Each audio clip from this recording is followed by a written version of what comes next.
Hava feni ilə perma effekti almaq istəyən izləyicilərimiz bu videoya axıra kimi baxsın. Bugün sizə həm də Low Drop Fade ilə curl teksturalı saç kəsimini izah edəcəm. Videodan da gördüyünüz kimi 2 nömrə ilə birinci saçı azaldırır. Qalan kəsim ardıcıllığını isə videodan baxıb görmək mümkündür.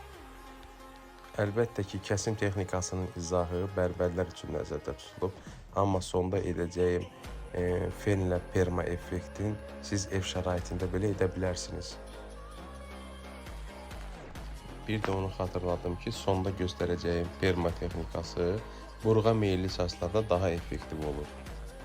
Saçın üst hissəsini isə həndəsi kəsimdən istifadə edib səthi formada kəsirik. Gəldik saçın qurumaq hissəsinə. Bunun üçün sizə belə bir fen başlığı lazımdır. Birinci saçı göstərdiyim qaydada fenləyirsiniz. İkinci isə muzdan istifadə edərək saçın üstünə göstərdiyim qaydada vurursunuz. 1 dəqiqə gözlədikdən sonra bir də fenləyirsiniz və bu da nəticə.